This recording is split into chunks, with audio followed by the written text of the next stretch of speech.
നിലമ്പൂരിൽ 19,760 വോട്ട് പിടിച്ച PV അൻവറിന്റെ UDF പ്രവേശനത്തെ ചൊല്ലി കോൺഗ്രസിൽ വീണ്ടും തർക്കം രൂക്ഷമാവുകയാണ്. PV അൻവറിന്റെ UDF പ്രവേശനത്തിന് അനുകൂലമായി രമേശ് ചെന്നിത്തലയും K സുധാകരനും MM ഹസൻ തുടങ്ങിയ നേതാക്കളും രംഗത്ത് വന്നു. എന്നാൽ അൻവറിന്റെ UDF പ്രവേശനം ഇപ്പോൾ ചർച്ച ചെയ്യേണ്ട വിഷയമില്ലെന്ന് VD സതീശൻ പ്രതികരിച്ചു. VD സതീശൻ ശക്തമായി എതിർത്തതുകൊണ്ടാണ് PV അൻവറിന്റെ UDF പ്രവേശനം സാധ്യമാകാതിരുന്നത്. നിലമ്പൂരിൽ 19,760 വോട്ടുകൾ പിടിച്ച അൻവറിനോട് ഇനി UDF കൈക്കൊള്ളുന്ന സമീപനം ശ്രദ്ധേയമാകും.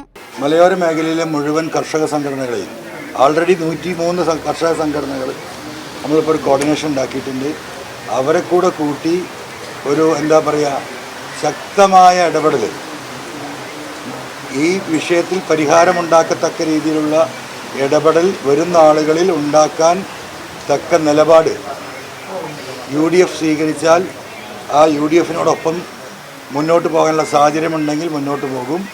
അല്ലെങ്കിൽ ഇവിടെ ഒരു ജനകീയ മൂന്നാമത്തെ മുന്നണി ഈ വിഷയങ്ങൾ ഉയർത്തിക്കൊണ്ടുവന്ന് ഞങ്ങൾ മുന്നോട്ട് പോകും.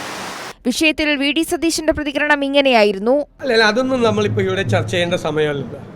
എങ്ങനെയൊന്നും ചർച്ച ചെയ്യേണ്ട സമയമല്ലല്ലോ. UDF ഒരു തീരുമാനം എടുത്തിട്ടുണ്ട്. ആ തീരുമാനം UDFനെ ചർച്ച ചെയ്യാൻ പറ്റുള്ളൂ. ഒരു തീരുമാനവും ഞാൻ ഒറ്റയ്ക്ക് എടുക്കുന്ന തീരുമാനമല്ല. അൻവറിന്റെ UDF പ്രവേശനത്തിൽ പരസ്പര വിരുദ്ധമായാണ് കോൺഗ്രസ് നേതാക്കൾ പ്രതികരിച്ചത്. അത് പരിശോധിക്കണം. അൻവറിന് ചില സ്ഥലങ്ങളിൽ വിചാരിച്ചതിനേക്കാൾ കൂടുതൽ വോട്ട് കിട്ടിയിട്ടുണ്ട്. ഇങ്ങനെയല്ലല്ലോ, കൂടാതിരുന്നല്ലേ. അത് ഞങ്ങൾ ആലോചിച്ച്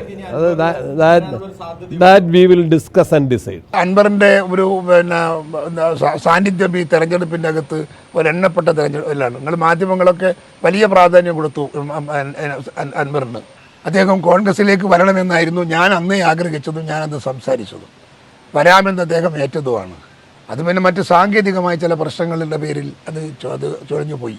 ഒരിക്കലും അൻവറെ പോലെ ഒരു രാഷ്ട്രീയക്കാരൻ വേണ്ട എന്ന് കോൺഗ്രസിനെ പോലൊരു പാർട്ടി പറയില്ല. അല്ല, അത്തരം കാര്യങ്ങളൊക്കെ UDF കൂടി തീരുമാനിക്കേണ്ടതാണ്. ഞാൻ അൻവറെ കൂടെ കൂട്ടാൻ വേണ്ടി എല്ലാ ശ്രമവും നടത്തിയ ഒരാളാണ്. നിങ്ങൾക്കറിയാവുന്ന കാര്യമാണ്. കുഞ്ഞാലിക്കുട്ടിയും ഞാനും അതിനുവേണ്ടി അവസാനം വരെ KPCC പ്രസിഡന്റും പ്രതിപക്ഷ നേതാവുമായി അവരുമായി സംസാരിച്ച് അതിൻ്റെ ശ്രമം നടത്തിയ ആളാണ്. ഞങ്ങൾ അൻവറിനെ ഉൾക്കൊള്ളാൻ തയ്യാറായിരുന്നു.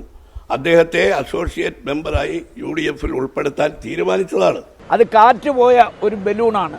കാരണം ഇനി ഒരിക്കലും അദ്ദേഹവും UDFുമായി ചേരുമെന്ന് ഞാൻ വിചാരിക്കുന്നില്ല. വരുന്ന നിയമസഭാ തെരഞ്ഞെടുപ്പിൽ ജയം ഉറപ്പുള്ള സീറ്റ് നൽകണമെന്ന അൻവറിന്റെ ആവശ്യം അംഗീകരിക്കാൻ കോൺഗ്രസും UDFും തയ്യാറാകുമോ എന്നതും നിർണായകമാകും. News desk Kairali news.